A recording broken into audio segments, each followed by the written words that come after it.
Hello, and welcome to John's Jam Sessions, the music podcast hosted by me, John. And today, Mr. Thomas Edwards has returned to our graces. Hello, John. You all right, Tom? Good How are to you talk doing? to you again. Good. Yeah, I'm cool, man. Glad to be back. I had a good time last time. It was Yeah, nice. it was nice sometimes to do Nice a podcast. sometimes. We had a good little natter, didn't we? And We did. got a few things discussed, which I believe a fair few people have had a listen to, Yeah, which is we did. nice. We're not doing too bad on the old YouTube and stuff. Yeah, man. So today we are going to do guilty pleasures. Ooh.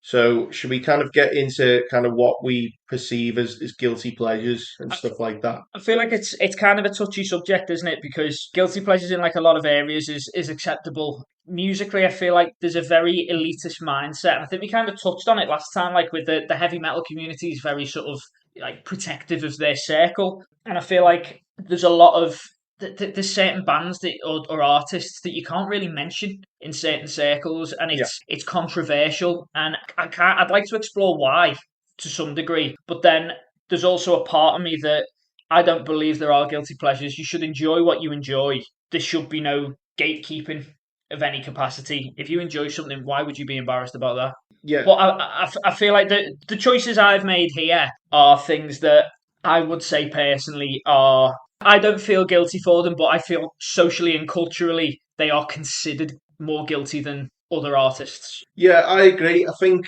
as you get older, you stop kind of giving a fuck what everyone else thinks. As you go back to the elitism, I think me and you both really witnessed it in our youth. We really felt it, didn't Being we? around kind of like the metal community and the metalhead community, and there were certain bands that were like, if you listened or enjoyed that band, you could be ousted, like the Catholic Church. You could be excommunicated from an entire community. Like for Awesome. example, and this isn't on the list, but I may as well just throw it out here.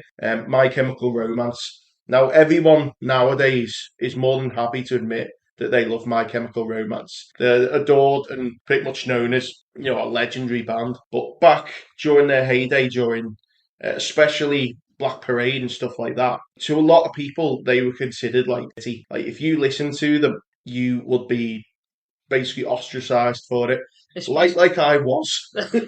John, you were John, yeah, Yeah, but ultimately like I enjoy My Chemical Romance again, but when you were, for example, like a teenager or like in the mid 2000s, like we were teenagers in school, weren't we? yeah, It was a big deal, and like I felt like I was part of a community that were very heavy metal oriented, and if you didn't listen to anything that was a certain style, you like you said, you were ostracized for it, and it's inherently wrong, and it's I guess it's a part of growing up in a lot of ways, but it's an immature and closed mindset, but there are still the same levels of gatekeeping that go on and have gone on into adulthood with a lot of some artists I'm going to mention, yeah. especially even as adults, you could bring these artists up and you a lot of the time get laughed at for listening to them, especially as we're part of like the music community. It's almost like a taboo, and I don't understand why. I really don't. I think the My Chemical Romance thing was at the time it was looked down upon for whatever reason to listen to them. But in hindsight now, the more of a nostalgia binge, Yeah, aren't yeah. they? It was emo in general, wasn't it? It was like emo was despised subculture of alternative rock, and I think that's really kind of been kind of forgotten.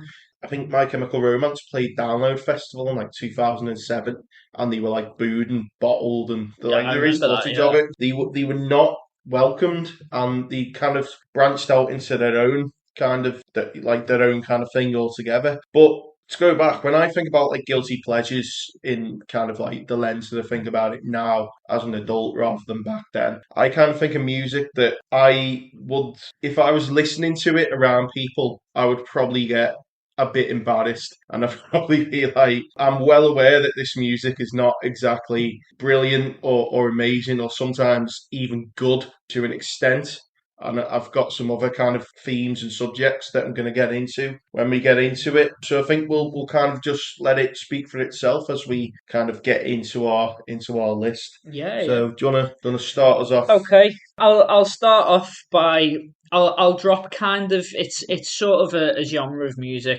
but I know you are a fan as well.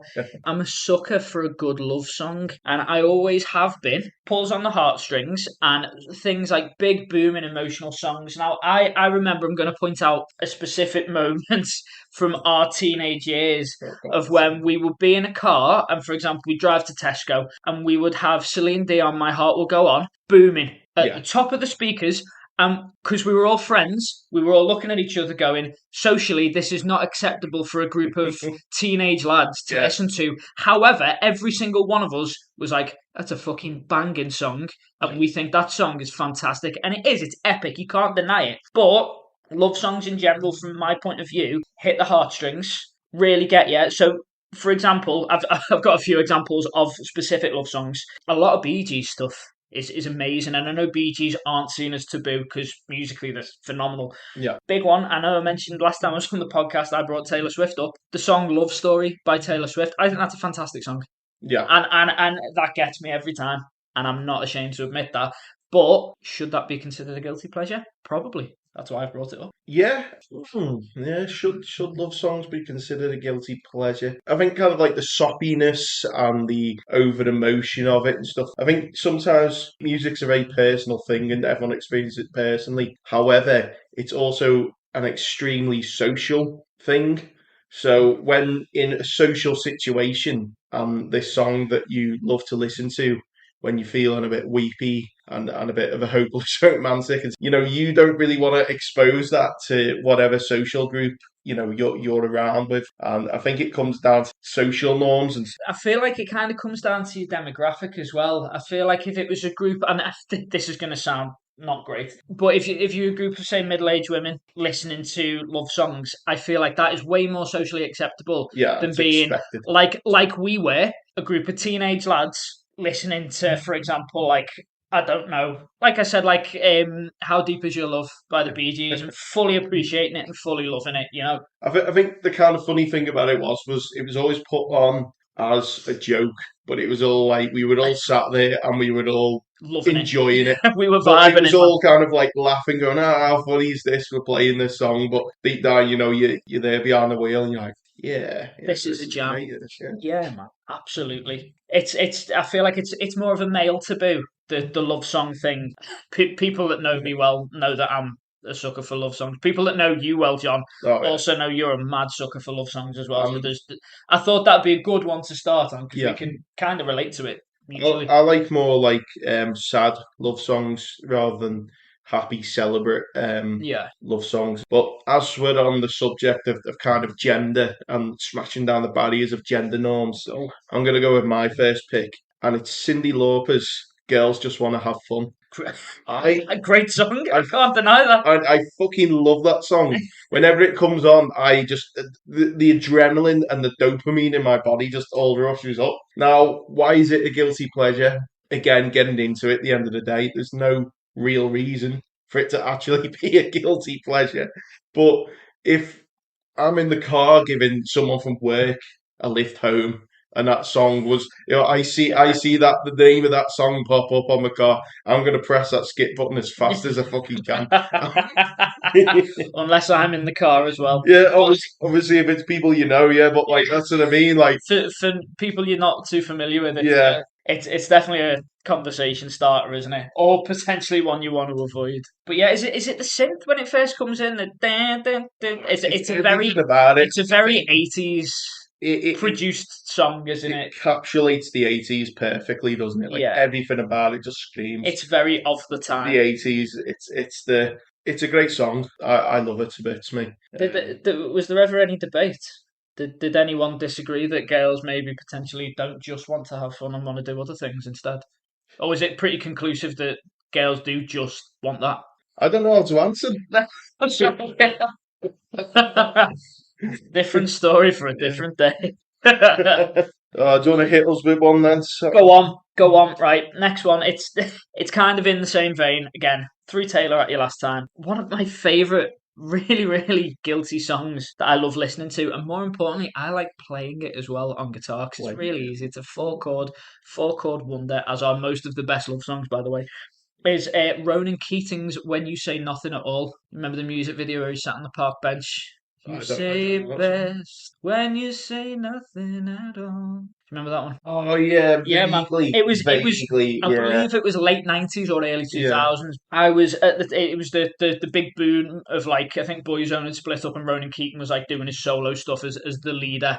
I was very disheartened to find out that while Ronan Keating has a very smooth, silky voice, like fucking Horlicks, he doesn't write any of his own songs and he is merely a puppet. Yeah, I mean, to be honest, that's something I'm gonna kind of get into later on. I think another thing about guilty pleasures is in the same way as like you associate guilty pleasure films. Like sometimes you love to just watch something like an American Pie Yeah, yeah, or something that's just made by committee. Like food is a perfect example. Like you're obviously going to admit that fine dining restaurant experience with a nice steak is higher quality than a McDonald's, yeah. but you can't beat a McDonald's, and you probably end up within your lifetime eating more McDonald's than you do going to fine dining, and That's that's kind that's of like how quite a good I analogy to be see honest. like pop music and stuff like that, and music that's obviously kind of just designed by committee, pumped out. Like, kind of, it's got that generic, not really much for or really like emotion or heart behind it. Um, Accessibility as well. yeah, I it's feel pretty, there's one on yeah, every in every town, in every city. All you have to do to listen to pop music, turn on the radio, bang, it's there. yeah. It's accessibility, isn't it? You don't have to go out your way or do any kind of research to delve into other things. It's Yeah. just, oh, I want to listen to music, bang, there's some music for you, Well, without any rhyme or that's what reason. I mean. Sometimes you don't want to go the opera. Sometimes you just Exactly. want to pop radio on Sometimes you and just want to listen to listen to Katy Perry. exactly. Sometimes girls just want to have fun. Sometimes you say it best when you say nothing at all. Go on, John. Have you got one? Well, I think this will blend in nicely, to be honest. And I was going to go for 2010s pop.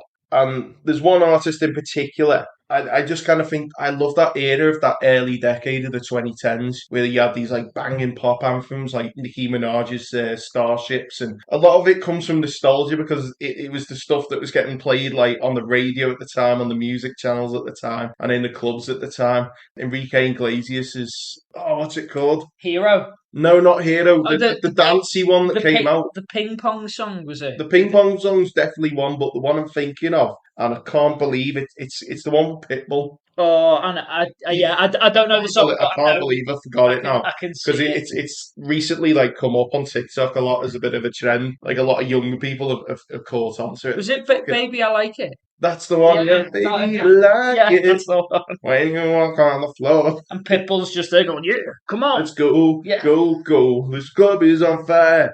Stuff like that. I just get the fuck down to. And I think if there was one champion of that era who released biggest bangers, it has to be Rihanna. Fair play. I can't argue with that. Like, and everyone knows songs from that time as well. Everyone can name like I don't know like Umbrella or something. Yeah, Everyone can name a Rihanna song from that time. Everyone can like or you could hear like an Enrique Iglesias song and be like, oh yeah, I know that song.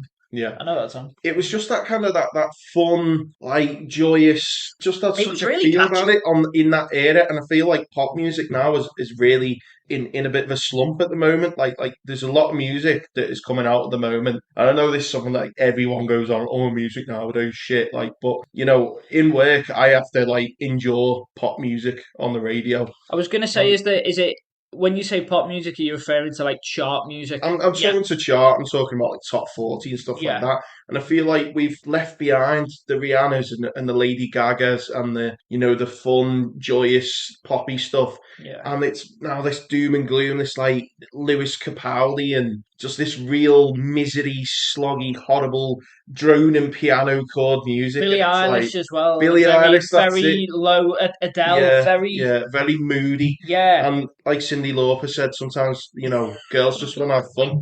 And I just Is, want to have fun is too. that going to be the theme? That's the That's meme. the theme. That's the meme throughout this Screw the episode. guilty pleasures. Yeah. We just want to have fun. But that's what I mean. Like that's it. They are guilty pleasures, but they're not. It's like I wouldn't put that on Saturday night on my record player. But Yeah. if I'm having a few drinks and I'm in the mood for going a bit hog wild, In the mood for I'm dancing. I'm slamming I'm slamming Rihanna on. I'm slamming S&M on. Yeah. I'm slamming on what were the other ones? Only Girl in the World and Yeah. like that album that she released in 2010. I thought was like bangers. absolute Yeah. hits and stuff like that. And if you kind of looked at me and saw me in the street and were like, "What, what you listening to?" and I was like, "Oh, I'm just jamming out to Complicated by Rihanna." They wouldn't expect that, would they? No, not at all. So I am happy to say that that is Would a the guilty pleasure. would the Call Me Maybe by Carly Rae Oh my Jepsen, God, that would was an that be absolute. would that be of the same time? Because I'm sure that was It about was, yeah, it 2010-ish. It was. was very early 2010s, Yeah, but that's what I mean. Like it was um, just that era was just releasing out and these that great songs. that's up there. That song is like one of me one of my Oh, favourites yeah, to jam along to. It's a belter. It's a belter, and there's a lot of covers as well of that song in very yeah. different styles, and yeah, just really catchy hooks in that, man. Sometimes you just want a McDonald's. Sometimes Sometimes you you just just want a bit of slop. and that's okay. That is absolutely fine. So if we're talking about slop, I'm gonna I'm gonna keep the tone in terms of slop and sort of cheesy and vanilla. And I know this gets a lot of people talking, and a lot of the times when I've said about artists that you think of that are very taboo, that you admit to liking. And this grinds my gears because I think this band are fantastic, and I've seen them live twice. Nickelback. You've seen them live? I've seen them live twice. Oh, that's cool. They're very solid. They don't break any barriers. They're a hard rock band. Yeah, They play hard rock music. yeah, They had their peak. They are now very much in the latter stage of their careers, and for those that don't know, they are still going and still releasing decent music. yeah, yeah. They had their peak of about 4 albums in the mid early 2000s. Yeah, Or yeah, just throughout the 2000s, I it think was it was. probably yeah, pretty much Like that. Yeah, Silver Side Up, All the Right Reasons, Dark Horse. There was a good period of time in the yeah, 2000s when they released absolute bangers, but I feel like because they are quite vanilla and because of certain songs, maybe songs like Photograph, I think they get heckled for yeah, because it is cheesy yeah. and it is cringe to listen to. But should I feel guilty for listening to Nickelback? I absolutely do not think so. So going back to like what I said earlier with like My Chemical Romance and emo and stuff, I feel like sometimes this might be lost on younger people who weren't really like around or aware at the time, but Nickelback were despised. They were like the joke, the butt of the joke for everything. They recognise their own hatred as well. Yeah, they've leaned into it a lot more, and for it, I think the quality has dipped a bit. To be fair, I think when they were kind of playing it 100% serious was when they were really like in their stride. For me, Nickelback, it's the same. Like growing up, everyone would come turn around to you and say, "Oh, what an awful band! What a terrible band! Terrible music! It's all this formulated bollocks, the poses." And then I'd nod my head and go, "Yeah, yeah, I agree. Put my headphones in and pop on Sunday by Nickelback." Yeah. Yeah, Or like you can't deny, and I know it's not the most musically complex thing you've ever heard, but you listen to Animals by Nickelback, and that's a pumping song. I've never liked that one. To be Have you not? Oh, I've fair never enough. liked that one. But like certain songs like that, it kicks, and I feel like I think that's where the cringe factor comes in because remember in that song where he's like singing about banging his girlfriend in the back of the car, and the dad and comes yeah, along, yeah, it and just seems it's like it's that's very, never happened to you. It it's never happened. You're it's lying. it's your lying. It's very cheesy, and I fully appreciate that. But then again, I line it up and go musically. They're a bit heavier than say bands like the Foo Fighters, and the lyrics are maybe a bit more cringe. But ultimately, are they mad different from a really really popular and universally loved band like the Foo Fighters? There's not like a massive difference, and I don't think they deserve the huge hate. I'm not saying they're the same as the Foo Fighters, but I just think they're both hard rock bands. Yeah, And they're both viewed completely differently. I feel like a lot of people get chastised for saying a bad word about the Foo Fighters, yeah, but it's almost culturally acceptable. It's yeah. culturally encouraged It is. Yeah, yeah, to dislike Nickelback. yeah, And I can't tell you the amount of times I have been laughed at or ridiculed for saying, "Oh yeah, I like Nickelback," but I say it with pride because do you know what? Like they're not my favorite band in the world, yeah, obviously, but I don't think there's anything wrong with listening to Nickelback. There's some stuff I can't listen to anymore. There's some tracks I will choose to skip, like Photograph, for example. If I'm in the right mood, I love a bit of Nickelback, and yeah. there's nothing wrong with that. I think. the issue is, and this is something I am going to bring up a bit later, is when it comes to separating the art from the artist. I think the problem a lot of people had with Nickelback was what they had with the lead singer Chad Kroger. He came across as very like obnoxious. He did kind of look cringy with his get up and his kind of pop noodle hair and stuff like that. I think that's where a lot of the problems came from, and I think the problem is like going back to My Chemical Romance at Download is you get in an awkward spot where you're not poppy enough for a pop crowd, but you're not rock enough for the rock crowd, and you get Yeah, caught in this crossfire. Because I remember there was a famous like footage from a Nickelback gig years back where they got pelted on stage as yeah. well, and He it's got kind hit of by a like rock or something, yeah, didn't and he's he? like, you guys want to rock out or do you want us to go home? You didn't help yourself there, mate, because But the responses.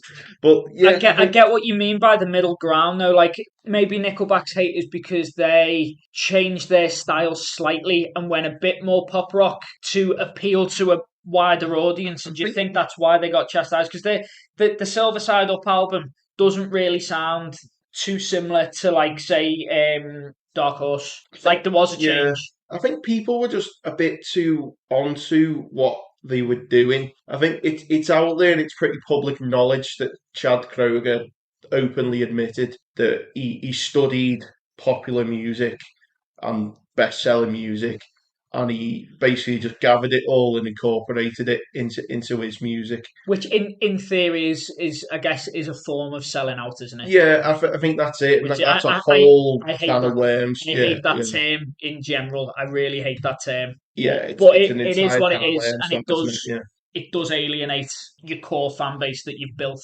yeah, when you start doing things like that, or being perceived to do things like that, should I say? yeah. I think that's the problem. I think people were just a bit too. I think it was just a bit too on the nose. I think would be the best thing to say.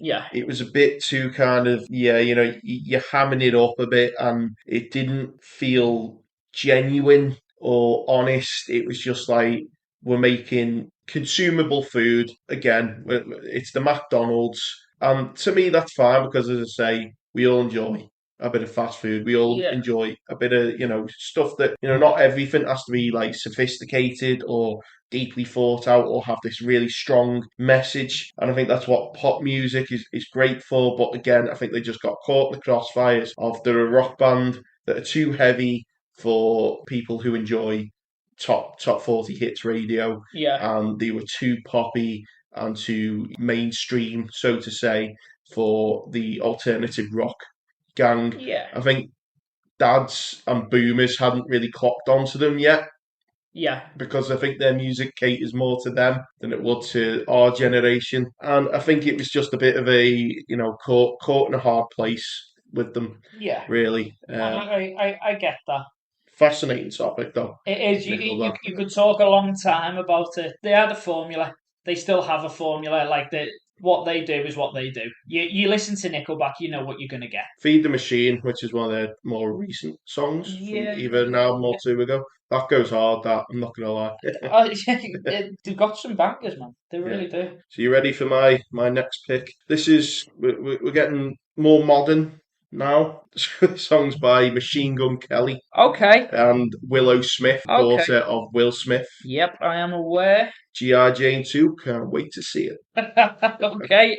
So this song's called Emo Girl by Machine Gun Kelly. Yeah. Now, if you've not heard this song, which I doubt you have, if you've heard this song, it is like overproduced. The auto tune machine is smoking on this track. The drums sound programmed. I don't think they are. I think it was Travis Barker on drums. Okay. But it just everything sounds so programmed. Everything sounds so naff. The lyrics are absolute fucking cringe. Nothing about this song relates to emo or emo girls at all. Okay. However, if it comes on, it slaps. I've never heard it. I'm gonna be honest. I've never heard. I don't think I've ever listened to anything Machine Gun Kelly's No, done. and If I'm being I've honest. kind of gone out my way to do that.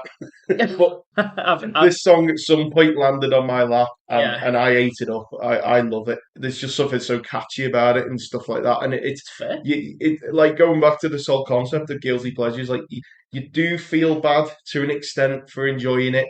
It's like when you eat, like keep going back and back and back to this, but junk food. When you're eating it, you feel bad because you know it's not right, and you know it's causing you harm, and you know it's not going to do you any good, But but sometimes you you just enjoy like it. the taste. Sometimes you just like the taste. With Machine Gun Kelly, right? And like I said, I haven't listened to any of his stuff, but I was aware that if correct me if I'm wrong, he was a hip hop artist. Yeah, He had some beef with Eminem or something at some point, and then he turned into some. He appears like like pop a punk. pop punk artist, Yeah. right? So with that, again, I feel like he got into a market, tried to appeal to a mass audience, didn't Mm. work, and he's obviously taken all that. Pivoted. He's taken all the hype that's come with him. Again, it's the any publicity is good publicity, and he's had a lot more negative publicity than positive publicity, hasn't he? Yeah. A lot of people talk negatively about him, and like I said, I've never listened to his stuff, but he has jumped over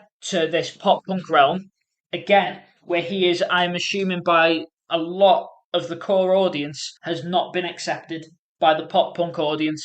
And correct me if I'm wrong. I'm That's the impression I've got when I'm I've. gonna just go onto his Spotify now, and I want to see kind of like the streams that he's got on like so you say it's not really worked. I think one of his more recent songs from his pop punk era has got 671 million streams. Oh no, like His older stuff is still in the millions, but it's not nearly as much. Whereas his kind of new pivoted to the pop punk stuff has really but blew up.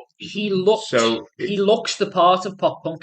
yeah, He looks like a punk, and I totally get that. But again, this is a thing that's happened recently, right? So you've got artists like Machine Gun Kelly. Another one is Youngblood. yeah, I've heard of So them. he dresses like punk. Yeah. Punk, emo, fantastic. Post Malone dresses rock, punk, emo. They've all got a very alt rock look, but the music of Post Malone is hip hop. Hmm. The music of Youngblood is very pop. Yeah. Like like you can't really listen to it and think, oh, this is rock. The rock audience will tell you straight away it's very pop, Yeah. and it's these artists that are sitting on the fence to appeal to a mass audience. They'll get a few of the rock crowd in, they'll get a lot of the pop crowd in. Post Malone's bringing a lot of the hip hop crowd in, and then people are going, oh yeah, but he can play guitar as well, and he's a really good musician. I totally respect it, but these artists are now sitting on the fence of multiple genres and picking up fan bases, which is fantastic. If it's a gateway for people to listen to other styles of music, I think it's great. But again, they're not really appealing to one. They're appealing to Yeah. many. Yeah. And it's like, could you really call Youngblood punk? I couldn't. No. Could you call Youngblood rock music? I would call it pop. I would call Post Malone, as much as he can cover amazing Alice in Chains songs, he's a hip hop artist.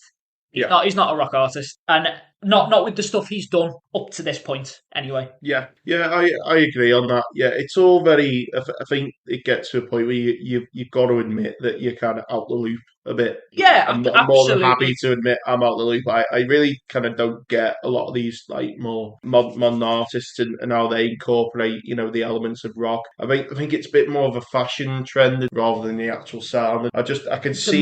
more iconic for their look and their appeal than their music almost. I have to disagree. I've listened to quite a lot of Post Malone and I do quite like it. There was an album he did, Beer Bongs and Bentleys, which was a Mm, great album. Youngblood less so. yeah.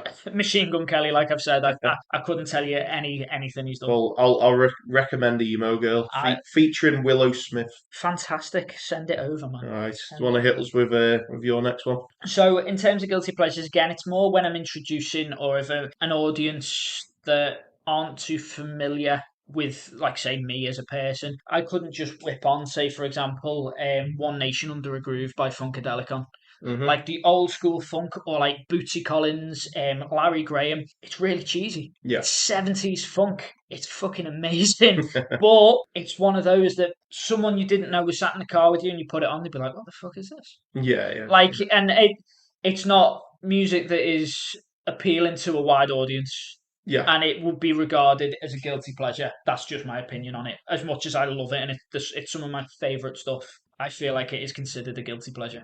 Yeah, this kind of goes back to a previous episode, doesn't it? When we were talking about Funkadelic and the underrated. Yeah, massively And underrated. think that feel like I'm going to say similar thing that I said last time is like it's all very dated kind of music like that and kind of trapped in amber and stuff like that. Of the time. And again, to people who are outside that audience bracket and don't really get it, they are going to listen to that in the same way as a lot of people listen to like jazz and they don't get it. A lot of the way that like if I played Post Malone to my dad, probably see the like his head would just frizzle. Yeah, You know, he's it's just not going to be down with yeah, any of it. Yeah, it would be completely lost on someone like him. So I feel like, yeah, in a way, I wouldn't. I mean, that kind of opens up like a lot of things, like, for me, because it's like Roger Waters of Pink Floyd, a guilty pleasure, because I just couldn't even begin trying to sell his solo music to anyone because I don't know anyone who would listen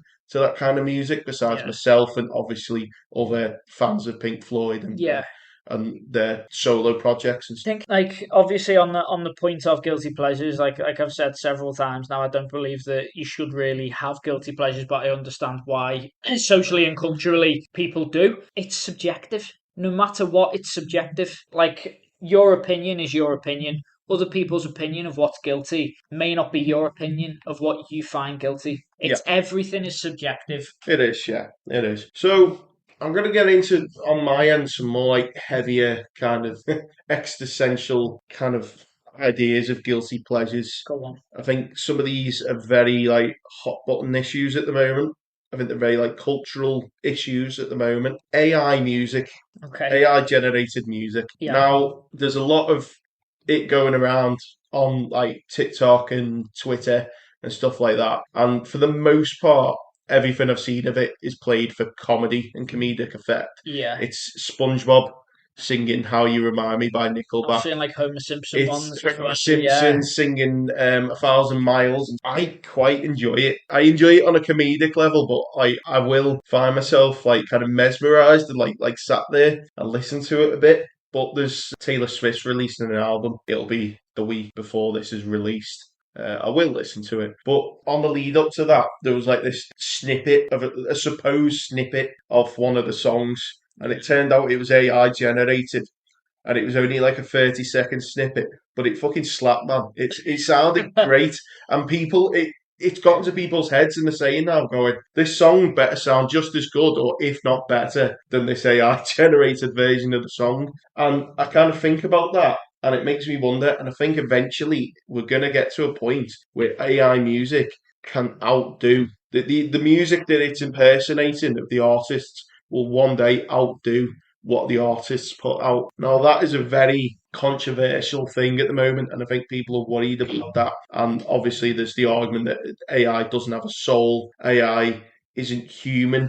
But I think a lot of the stuff that's going on right now, we're in the early stages, and it's getting scary in a way. And I think one day you're going to listen to a song, and it's going to be like maybe even your favorite song, top 10 song. You'll love it, and you won't even realize that it was AI. Well, they've already done it in a lot of like replication, haven't they? Like they've replicated like Elvis's voice, Kurt Cobain's voice, and a lot of styles. They've Yeah, replicated like the style and the sound of certain artists, and it's impressive. It's really impressive. Again, it takes away the human quality. It takes away the soul. It takes away the identity of the artist. But I think if in terms of if you're using a song as a cover, so like you said, like Homer Simpson doing 1,000 miles, yeah, so long as the artists that are being impersonated or the songs that have been written, so long as everyone's getting their royalties from that, I don't see too much of an issue. Where the issues come is when people are blatantly impersonating yeah, like artists that aren't with us, like Queen, Freddie yeah, Mercury, and things like that. There's AI that's reproducing Freddie Mercury, yeah. Tupac, Biggie. Like Well, where do you draw the yeah, line? the biggest one at the moment, and I can't believe I didn't even think about this before preparing for this, but the Beatles, very recently, AI was used it wasn't to replicate or anything like that, I don't believe, but they used AI tools and AI generations to get John Lennon's isolated vocals out of a demo that he like that was locked up in some basement for years and Yeah. years, and they've used AI and used it heavily to create that song that they released. Was It it last year? It was in November. Now and It then, came out, but it was used. It was technology that Peter Jackson, who did he did that Beatles documentary that was on Disney. yeah, He did Lord of the Rings as well, didn't he? But his team got this technology, was able to strip back certain parts of old recordings, yeah, which is very impressive. And things like that, again, it's on the cusp of, is it morally right? Should you be doing it? Obviously, the Beatles that are still with us said that John Lennon and George Harrison would have approved of it. And it's incredible technology to be able to do that. But I believe, quote me if I'm wrong, but I believe the song itself was a genuine made song that wasn't AI. It was just AI that was used to yeah. strip Lennon's Yeah, vocals I've to be yeah, isolated. I've heard the original demo, and the song. Obviously, what he was playing on the piano is very different to what the final product was. And I have seen a bit of people push back on that and going, Paul McCartney's took his song and he's scribbled all over it. And, although John Lennon may have sent that song to Paul, or there may have been some, consent for it, I don't know the full story behind it. Yeah, Is it right to kind of take that and to kind of change it more to your sensibilities of, well, I think it should have sounded like this? Again, you're taking a voice of a man who's no longer around and can't really have a say in it. He was just as much as the Beatles as Paul. To take that and make another Beatles song kind of without him around, without his say so. I think it does get into a bit of a, it gets into a muddy, it gets into a very grey area. You know it's what I mean? a good way Yeah, of putting it. yeah, Muddy, isn't it? Really, I know Linkin Park did similar, didn't they? And they've released new music recently with obviously Chester, the singer that passed away. His voice is on them. But again, you look at it and say how much input would he have had if he was still with us yeah, to release those songs? Would he have wanted the production to be different? Even as there's so many variables that you can't 100% certainly say this is what should be. yeah. For me, it's like it's a worrying start of what's to come, and I do think that the technology is moving at like such an impressive rate that how long will it be until the suits people who own these bands and artists music go, let's make a new Elvis album, Yeah, yeah, and the prompt Elvis new album into the prompt, yeah, yeah. and that's when it becomes, that's when you start to hear. That's when it becomes a bit messy, really, and There's been a lot of posthumous albums. So, like Michael Jackson, there was albums released after he yeah, passed. Jeff Buckley, there was a few albums released after he passed as well. And obviously, all of those at the time were songs that Michael Jackson, Jeff Buckley already had down to some degree. And yeah, again, you could argue it with the John Lennon one as well, with the Beatles song, that John Lennon had already got parts of what he wrote yeah. already down. But it does get muddy, and AI is moving so quickly now. I remember that there was the issue with holograms as well. Do you remember? Was it I do, yeah, Coachella? I yeah, think that they made a 2-pack hologram, and that, while the technology was brilliant, I don't think the world was ready for it, yeah, and I don't think the world almost. It was a cool, like a gimmicky trick, yeah. but then it's like, is it is this right? Should we be doing this? Probably not. It's very muddy waters, isn't it? But do you want to lighten things up with your next pick? Because my next one after this is also pretty dark and harrowing. Okay, so guilty pleasures again. I'm going to go back to artists, and the artist I'm going to go with is Red Hot Chili Peppers. One of my favorite all time artists. Musically, really really good. Potentially a bit overrated, maybe. Massively overrated by myself and you as well, John. I know you're a big fan as well. Socially, when you tell people, "Oh yeah, I love Red Hot Chili Peppers," a lot of people jump to Anthony Kiedis, the vocalist, and a lot of people think he's really annoying. And Mm, as time has gone on, I've been more inclined to agree with yeah, people, to be honest. And he is the face of the band. He is the image of the band, and I would argue, controversial opinion, he is probably the worst part of the band as yeah. well. This is an interesting one because I love the Red Hot Chili Peppers. I absolutely love the Red Hot Chili Peppers, but because of that, I love them unconditionally. I love them for their flaws, and I love them for all the great things they do. So the problem is everyone knows this. Everyone knows how much I'm into the Red Hot Chili Peppers. So it's kind of like when they do have their moments where they let you down a bit, or they can be a bit embarrassing or a bit cringe. Everyone looks to you like she looks to me off Stadium Arcadium. So it's like one of them people kind of associate them with you, as though it's like when Anthony Kiedis starts going flang a dig ding like they look at you and they're like, why is he doing that? And it's like, well, no, I don't fucking do that. He did. Yeah, But yeah. then they're looking at you going like, why do you enjoy that? That is silly. And to be honest, I'm not that like offended by anything that he's done, like stuff like that, like the rapping or the kind of scat or say anything like that. But I think it showed a lot in the last album. He's always had a problem with his kind of lyrics and his lyricism, and it's kind of one of them. I've never listened to the Chili's to listen to the lyrics.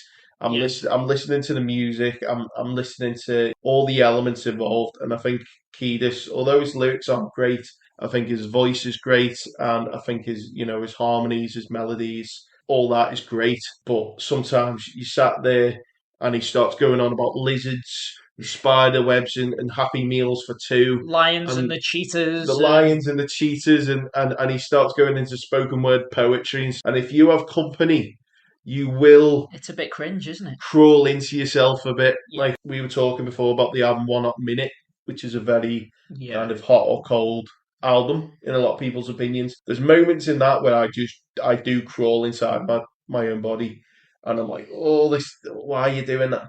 Like weird noises or weird lyrics or weird like parts like that. So I completely understand where you're coming from there. But I think when you tell people, oh, Red Hot Chili Peppers, people think, oh yeah, Californication, what a great song. By the way, oh, what a yeah, great song. And like Danny California, what a great song. And it's like they know all the hits, and it's like, yeah, very few people dislike the hits. yeah, Like I've not found many people that properly dislike them. no, But as a band, like we're not listening to the Chili Peppers to listen to the Anthony Kiedis solo project, are we? yeah. We're listening to Flea, Frusciante, Chad, jamming, getting it down, and musically beautiful. White person's funk almost. I don't think time's been kind to them. I think in hindsight, as time has gone on, their music has aged, and it's not necessarily aged for the better. And this is me as a fan saying this as well. For me, when it comes to like you go on there about Anthony Kiedis, like kind of being a bit embarrassing, a bit cringe. Yeah. I find Flea really embarrassing and cringy sometimes. Like I think he's a bit of a goofball, and you got to love him for that. But I would not want him in my house for more than an hour before I'd be like, you need to leave. He's a ball of ADHD, It isn't he? is, yeah. There's definitely some untapped, some Diagnosis in the air. undiagnosed, Yeah. yeah. Like For all of them, I think. my John Frusciante is 100% a neurodivergent Yeah. man. My partner put on like a Hot Ones episode, where they eat the hot wings. Was And it the flea one? Yeah. and like I was watching it, and I was kind of like, I've put like my hands in my face, like, oh my god, he's saying things, he's whittling And on. he's going, He's just yeah, he's yeah. just talking fucking nonsense. He's a 60 fucking odd year old man talking absolute shite, and the man's asking him like genuine questions, like, "Oh, you know what you get up to when you're at home?" And he's like, "Oh, well, I'm never home, me. I'm like, what home's like a sphere, and I don't sit in that sphere. It's like, mate, shut up, just be normal, be your normal self." it's yeah. The Chili Peppers are a tricky one. Me and you, John, could make an entire podcast just about them, where we could talk about them for days and days. But We will get there. as a guilty pleasure, I think it isn't always easy to tell people, oh, one of my favorite artists of all time is the Red Hot Chili Yeah, Peppers. for me, I'm not. I don't feel like that. I'll happily wear it on my sleeve, but when the cracks are shown in front of people, in front of me, sometimes I do have to stand there and go, yeah, I admit that's it, that's it, When you're listening in front of close friends and family, and there's gonna get you. It's a bit cringe, isn't it? Yeah. So I saw something really funny on Twitter the other day. So basically, like, there's been this like vibe kind of clip about people like, have you heard the lyrics of Californication? How eerie and true and all that is that? and people really, it's really gone viral. And then someone put it up on Twitter, and there were responses when. I wonder what Anthony Kiedis meant when he said this, and it's the bit in around the world. It was like ring a ding a ding a ling a ding a ging like a ging ging like a boo ging. The deep, meaningful scat. Or stuff off fucking blood sugar sex magic. There's a demon in me semen and a pot there cherry right into jail. It's fucking, yeah, hardly deep and meaningful, is it, some of it? Yeah. So Go on, John, what's we, yours? we, we've had a nice laugh there, but we're going to get into a more serious topic. Oh, the chuckles are over. Cancelled artists. Okay. Cancelled artists. Right, where do we start on this? I feel like we've got to tread water on this. Like, we've got to walk up thin ice. Cancelled artists. Are we talking about artists that have already been cancelled or that should be cancelled? Both to an extent. So I Okay. think So, for some example, prime like examples, yeah. Marilyn Manson, Lost Prophets. Prime examples. Now, Lost Prophets, like if you put them, like if you hear one of their songs, all you can think of is the crimes of Ian Watkins. Yeah. So I think to that extent, it's like for me, I won't ever listen to them. I just can't because I can't get that out of my mind. However, I've never really been a big fan of Marilyn Manson. Never been a big fan, but there is a select number of songs I enjoy. Hmm. They're still on, my Spotify, still on my playlist, my like songs.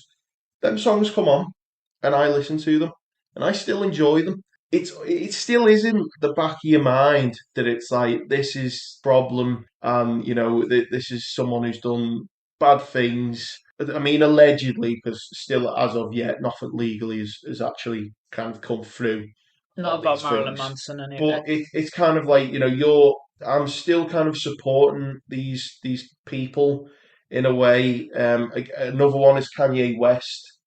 Again, I think his crimes when it comes to like kind of words I and was going to say I'm speech not. I and think stuff like that. his crimes have well. I say crimes loosely. I think he's more gone down the hate speech. Yeah, that's what I mean. So it does become this like elephant in the room, but I read a thing that said online. It said Kanye West is exactly what happens when normal people get that famous, and I kind of be inclined to agree to some extent. I'm not justifying Kanye. I think musically Kanye's been fantastic, yeah, and he's clearly very clearly undiagnosed ADHD as well. He's got a lot of issues that arguably he needs more help for than to be vilified, in my opinion. But again, doesn't justify the negative things that have no, surrounded him. certainly doesn't. But he released an album not long ago, and there's some great tracks on that, Yeah. and I do listen to them, and I do enjoy them, and it's one of them. It's like I think there's no real like kind of answer for this, but separating the art from the artist. Some people say that's absolutely you can't do that, Yeah. and the artist is stitched and woven in to the art. Some people disagree. It's tough that. And like when you talk about guilty pleasure, like, this has kind of knocked me this one because you're talking about guilty pleasures and like I was kind of quite on the nose, wasn't I? Of like, oh yeah, Nickelback and things like Yeah, that. yeah, And now you talk about this, and I said, I don't think you should feel guilty about listening to certain artists. But in this light, I think you've stumped me yeah. because Because it is a for guilty. Yeah, example, Lost Prophets, like you said, like the vocalist from Lost Prophets, guilty yeah, in prison. So they kind of should be an element of guilt to listen to them. Now, in hindsight, I have gone back and listened to Lost Prophets since I went through a binge of some of their music about 3 years ago. Really enjoyed it, yeah, but every single time I listened to it, I could not separate yeah, the artist from the crimes, and I feel really bad for the rest of the band yeah. who, on their own admissions, knew nothing about it, and I totally feel nothing but sympathy for them. It is a very especially when the crimes are so horrific, very difficult to separate Yeah. the artist from the art. There's an elephant in the room. I think it's one of them. Like, I don't think you can just stop enjoying something overnight or on the spot. No, I think there is an element of you are kind of covering that up and you are like forcing yourself to distance or separate yourself. The thing is with like Lost Prophets is they were massive. They were they were big. fairly big. People had tattoos. People They worship were them. People in genuinely yeah, worship them. they were in like every issue of like Kerrang that Yeah, came out and stuff like that. They were big, and they broke America. the They broke new yeah, America as the well. news just came out of nowhere, didn't it? Just the news just hit, Yeah, and I think they everyone did was just mid in tour or something, weren't they? yeah, everyone was just in absolute shock. People, that must. I was never a big fan, but that must have devastated people to some extent. Yeah, Once the shock and the horror kind of faded away a bit, there must have been a level of upset and disappointment and something that's so. For me and all my artists and all the bands I listen to, I think one prime example of someone who's been quote unquote cancelled is Morrissey. Similar thing to Kanye West. mm. He said some unfavourable things that are very unpopular. Political parties he's kind of aligned with. You see, it's You it's know, it's it's strange because burnt a lot of bridges, doesn't mince his words. He can be very divisive. He is someone that's very easily cancelled. again, I really feel like you've got to tiptoe on some of these areas, and I don't really want to like start getting like into politics or personal views or anything like that. I think to wrap this topic up because it is a heavy one, and we want to have a bit of a fun time here, like girls. Just like girls, they just They want to have just want to fun. have fun, don't they? I think that at the end of the day, everyone's human. Everyone's done bad things. Everyone's been shitty. Everyone's said something, that they shouldn't have said. But the whole point of the human experience is that you learn and you grow and you experience, and you do get them people who will never change and they'll always be stuck in their ways and they can just be bad people. And that's a shame. But my kind of approach in life is always like, I think alienation is the wrong approach on stuff like that. Obviously, it's different when you're a fucking millionaire and stuff like that. It's it's But a very touchy subject. yeah, I mean, to wrap it up, I mean, if you dig deep enough into anyone, especially millionaires that have infinite amount of money and resources and power, you're going to find something you don't like about that person. They could be the nicest guy on the planet. They could raise millions for charities and do all kinds. But if you scratch down deep enough, you'll find something dark. So I have no doubt you probably bang on the money. let's lighten it up. Like I said, yeah. Let's change topic. I'm gonna jump back to the old kind of how we started the pod with guilty pleasure songs and artists. And it's my last one, and it's an artist I really like. In some ways, there's a lot of their music I don't like as much, and it's Coldplay. And I think There's a rant coming on. Coldplay are very divisive. There's a rant. Coldplay are very, very divisive. They did completely change their sound. Did they evolve? Did they sell out? Is that why they are disliked? And I can see the stress. But like I said, I don't believe you should feel guilty for listening to any music whatsoever. And Coldplay are just another brick in the wall. Let me just get it out that I agree with you, and you're perfectly fine to listen to Coldplay, and they shouldn't be a guilty pleasure. But I fucking hate Coldplay. I'm sorry, fucking hate Coldplay. It's it's fine. I think I've got their first two albums on vinyl, and I think their first two albums are probably the best at what they did. Yeah, they're certainly divisive, but I don't think there's any guilt in listening to them. Do I think Chris Martin's got a bit of a complex? Potentially. Is some of this stuff cringe? Again, there's a lot of similar themes. Yes, but I don't really like Coldplay. I really like them. And that's just my opinion. It's definitely not yours, John. That's fair enough. That's fair enough. All I can do is give respect to that. If I was put in a room full of speakers that played Coldplay 24/7, I would end it. Okay. I mean, to be honest, if you did that with any artist, I'd probably Oh like yeah. it'd probably drive them Even insane. But even it more. would not take long for Cole. But like, I probably wouldn't even get a full album in before I was like, "No, I've had enough of this. This is terrible." So anyway, I've probably already alienated some listeners there. So I'm sorry. No doubt. Yeah, You've alienated someone. but don't listen to Coldplay. Simple as that. Cancelled already. Cancelled. The John's Jam sessions is cancelled. Coldplay does not make John Just just want to have fun. just don't look at me past tweets, please. Anyway, this has been the John's Jam Sessions podcast. Thanks for listening. Tom, thanks for being here once again. You're very welcome. I think we really had quite a bit of a fun one this time. It's been deep. It's been deep in some parts, but yeah, I've enjoyed it. We've been all over the place. We've been around the world, as the Red Hot Chili Peppers. Yeah, we've been doing time, and we don't feel guilty for it. Rubbing in a stomach because I'm in my prime. Yeah, man. Follow me on all my socials. Please follow me on Spotify. Give it a 5-star review. That really, really helps. I'm doing organic growth. I'm not like paying for like bots to view boost or anything like that. He's just paying me. Anything that helps. Thank you so much. I'll see you next time. Bye bye.